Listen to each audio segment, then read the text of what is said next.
कोई एक ही सेवा में आना जरूरी नहीं है, मगर मैं पुलिस सेवा में आया हूँ, इसमें आने का मुझे गर्व है। और यदि मुझे मौका पड़े तो इतने सालों के बाद मुझे लगता है तो पुनः पूछा जाए। पहले तो मैंने प्राथमिकताएं दी थी कि पहली नौकरी आईएएस पाएँ, आईएफएस पाएँ, पुलिस पाएँ, रेवेन्यू सर्विस जाएँ।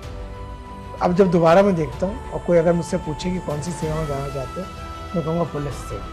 कोई प्राथमिकता ना पहले ना बाद, क्योंकि इमीडिएट जस्टिस लोगों को देते, लोग आके अपना दुख साझा करते हैं हमारे साथ, तो डॉक्टर के साथ करते हैं।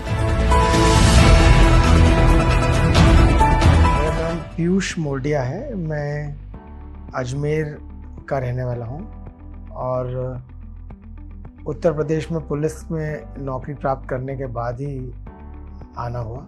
राजस्थान में रहते हुए अजमेर में ही अपनी स्कूली शिक्षा पूरी की और स्कूल की पढ़ाई पूर्ण करने के पश्चात गवर्नमेंट कॉलेज अजमेर से बीएससी किया और बीएससी करने के बाद Poddar institute of management Jaipur से एमबीए किया और कुछ वर्ष तक बॉम्बे में प्राइवेट सेक्टर में नौकरी की, मर्चेंट बैंकिंग में मैंने काम किया है। उसके बाद सिविल सर्विसेज का एग्ज़ाम जब दिया तो छुट्टी लेकर प्रीलिम के लिए राजस्थान आया, जयपुर से एग्ज़ाम दिया था और फिर वापस चले गए क्योंकि उतने ही दिन की छुट्टी प्राप्त किए थे।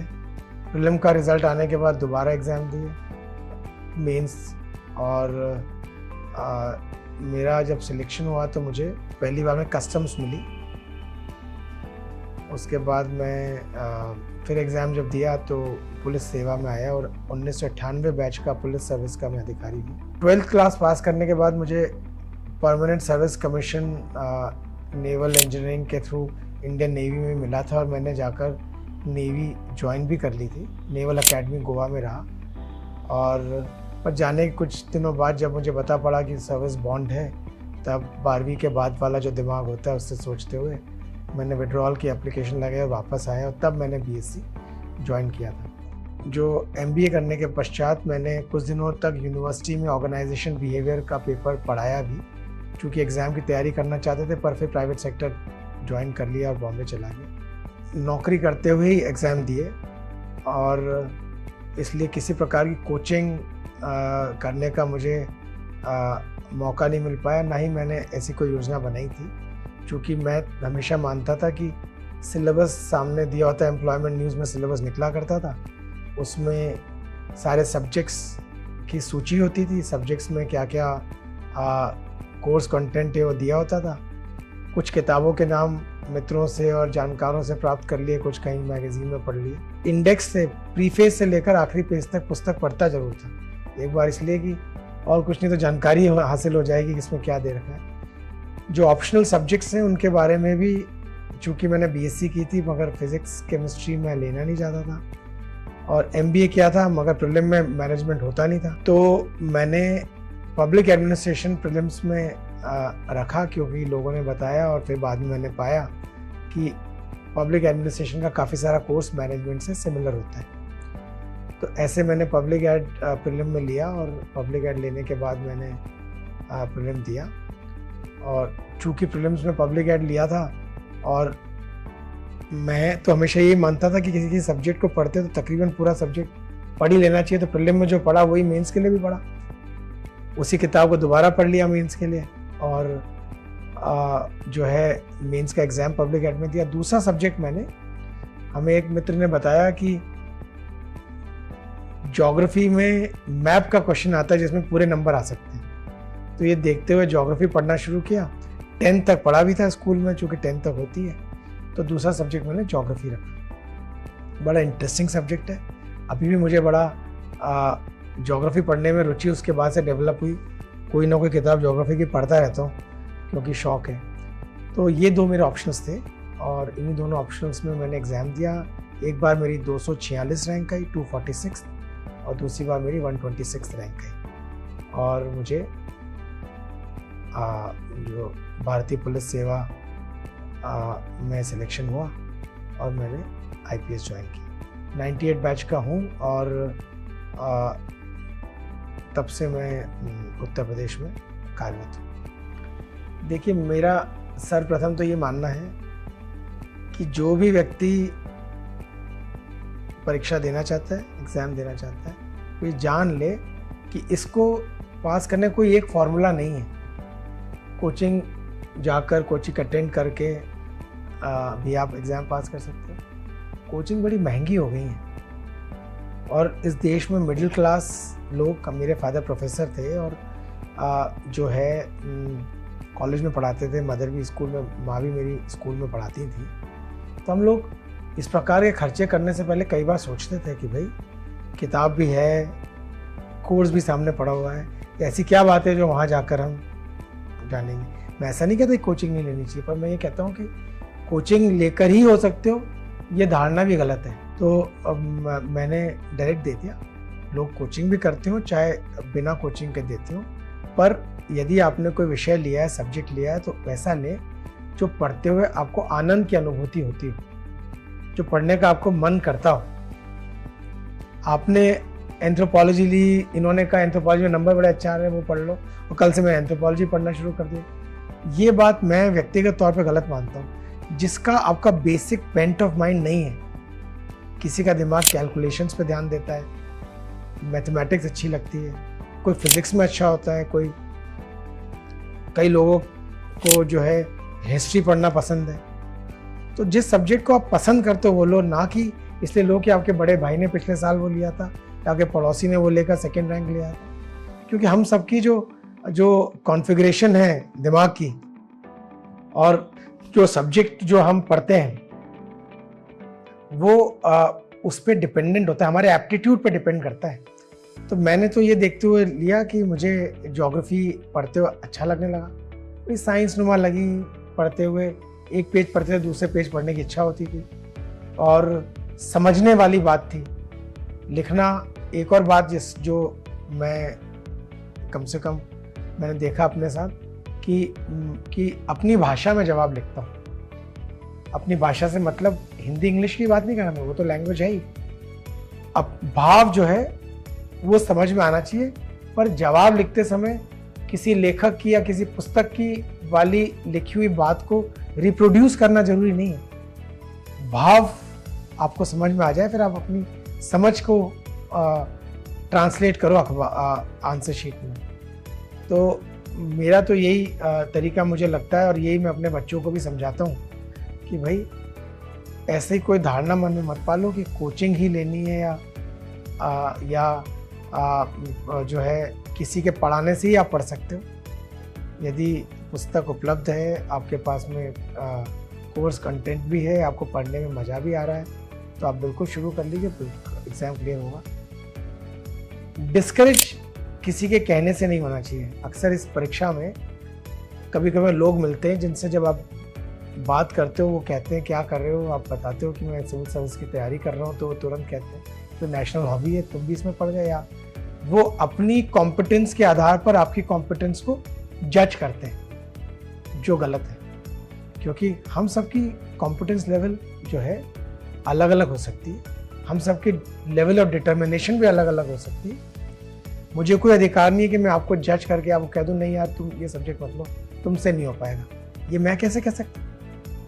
क्योंकि आपकी मेंटल स्ट्रेंथ और आपकी जो इच्छा शक्ति है उसको मैं गेज नहीं कर सकता, उसको आप स्वयं ही गेज कर सकते हैं। तो यही मैं सबसे पहले जितने भी एस्पिरेंट्स हैं उनको कहना चाहता हूँ कि भाई ऐसे दोस्त रखो जो आपको सपोर्ट करते हो, एनकरेज करते हो। डिस्करेज करने वाले लोगों को जो है वो डिस्करेज नहीं करने चाहिए। यदि करते हैं तो बड़े ही जो है आप उनके साथ में व्यवहार कुशल तरीके से अपने आप को उनसे थोड़ा दूर भी रखने का प्रयास कर सकते हो, या फिर उनकी बात आपको प्रभावित ना करें ऐसी स्थिति पैदा कर सकते हो। पर ये ऐसी परीक्षा है जिसमें पास करने के लिए आपका कोई लगातार बहुत अच्छा एकेडमिक करियर ही रहा हो, ये ज़रूरी नहीं है।